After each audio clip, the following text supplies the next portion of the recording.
জাতিসংঘে মানবিক সহায়তা কার্যক্রমের জন্য $2 বিলিয়ন মার্কিন ডলার দেওয়ার ঘোষণা দিয়েছে যুক্তরাষ্ট্র। প্রাথমিকভাবে বাংলাদেশ সহ মোট 17টি দেশ এই সহায়তা পাবে। তবে সহায়তার ঘোষণার সঙ্গে সঙ্গেই কড়া বার্তা দিয়েছে ডোনাল্ড ট্রাম্প প্রশাসন। জাতিসংঘের সংস্থাগুলোকে বলা হয়েছে, ছোট হও, খাও, না হলে বিলুপ্ত হও। খবর এপির। প্রতিবেদনে বলা হয়েছে, যুক্তরাষ্ট্র বৈদেশিক সহায়তা কমিয়ে আরও সীমিত কাঠামোয় আনতে চায়। সেই লক্ষ্যেই জাতিসংঘের মানবিক কার্যক্রমে নতুন আর্থিক বাস্তবতা চাপিয়ে দেওয়া হচ্ছে। যদিও ট্রাম্প প্রশাসনের দাবি, $2 বিলিয়ন ডলারের এই অনুদান উদার এবং এর মাধ্যমে যুক্তরাষ্ট্র বিশ্বে সবচেয়ে বড় মানবিক দাতা হিসেবেই থাকবে।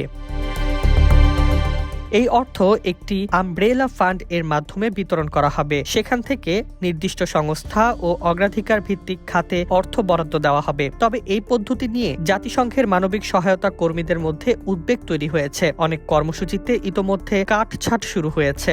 দৃঢ় বন্ধনের আস্থায় শক্তিশালী স্টিলের আরেকটি নাম জেডএসআরএম। সহায়তার তালিকায় বাংলাদেশ ছাড়াও রয়েছে কঙ্গো, হাইতি, সিরিয়া ও ইউক্রেন। তবে সংকটাপন্ন দেশ আফগানিস্তান এবং ফিলিস্তিনি ভূখণ্ড এই তালিকায় নেই। মার্কিন কর্মকর্তারা জানিয়েছেন, ফিলিস্তিনের জন্য সহায়তা আসবে ট্রাম্পের প্রস্তাবিত গাজা শান্তি পরিকল্পনার অর্থ থেকে। জাতিসংঘের তথ্য অনুযায়ী একসময় যুক্তরাষ্ট্রের বার্ষিক মানবিক সহায়তা $17 বিলিয়ন পর্যন্ত ছিল। সে তুলনায় এবারের $2 বিলিয়ন খুবই সীমিত। সমালোচকদের মতে এই কাটছাঁট বিশ্বজুড়ে ক্ষুধা, রোগ ও বাস্তুচ্যুতির ঝুঁকি বাড়াচ্ছে এবং যুক্তরাষ্ট্রের বৈশ্বিক প্রভাবও ক্ষতিগ্রস্ত করছে। ডেস্ক রিপোর্ট, জয় জয় দিন।